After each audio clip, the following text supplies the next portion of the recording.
உடனடியாக அவர் அந்த இடத்திலிருந்து வெளியேறி தன்னுடைய சுபராஜ் தியேட்டர், பலருக்கும் தெரிந்திருக்கும், அந்த தன்னுடைய இல்லம் இருந்த பகுதிக்கு அவர் செல்லுகின்றார். அங்கு சென்ற பின்னர் அவர் உடனடியாகவே அன்று நள்ளிரவில் ஒரு தொலைபேசி அழைப்பு வருகின்றது. தேனகத்திலே அவரோடு கலந்துரையாடலே மேற்கொண்ட முக்கிய கருணாவினுடைய சகாக்களிடமிருந்து வருகின்றது. குறிப்பாக அந்த பெயர் ஞாபகத்துக்கு எட்டிய வகையில் துரை என்று கூறப்படுகின்றது. துரையிடமிருந்து வருகின்றது, நீங்கள் அவ்வாறு எங்களுடைய சொல்லுக்கு அல்லது எங்களுடைய கட்டுப்பாட்டுக்குள் இருக்க முடியாது விட்டால் நீங்கள் மாவட்டத்தை விட்டு உடனடியாக வெளியேறி விடுங்கள் என்கின்ற ஒரு தகவல் கண்டிப்பான உத்தரவாக வருகின்றது.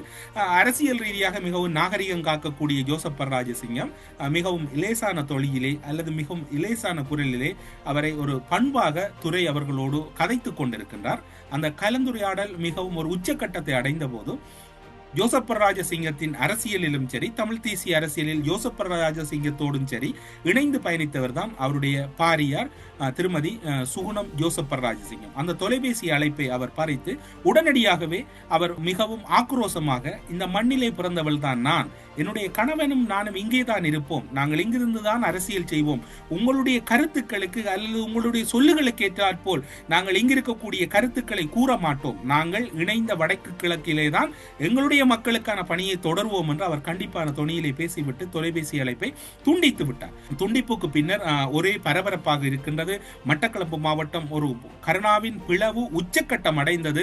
ஜோசப் பரராஜசிங்கம் அவர்கள் அந்த கோட்டையில், கருணாவின் கோட்டையில் இருந்து கொண்டே தமிழ் தேசிய சிந்தனையோடும் தமிழ் தேசிய அரசியலோடும் பயணிப்பதற்கு தன்னை முழுமையாக ஈடுபடுத்திக் கொள்ளுகின்றார் அல்லது வெளிப்படுத்திய ஒரு சந்தர்ப்பமாக பார்க்கலாம். இந்த கலந்துரையாடல் மிகவும் ஆக்ரோஷமாக இடம்பெற்ற பின்னர் முதலியார் சின்னலவை வீதியிலே இருக்கக்கூடிய வீட்டிலிருந்து ஜோசப் பரராஜசிங்கம் இலக்கு வைக்கப்படுகிறார். கருணா அணியினரால் ஒரு குழு அனுப்பப்படுகிறது ஜோசப் பரராஜசிங்கத்தை இலக்கு வைப்பதற்கு. நீங்கள் யோசிக்கலாம், ஏன் முதலியார் சின்னலவை வீதியிலே எதற்காக வந்தார்கள், இது ஒரு போலியான குற்றச்சாட்டு, இவ்வாறான கலந்துரையாடல்கள் இவ்வாறான வாத பிரதிவாதங்கள் இடம்பெற்று விட்டால் உடனடியாக இவ்வாறான குற்றச்சாட்டுகள் முன்வைப்பதில்லை.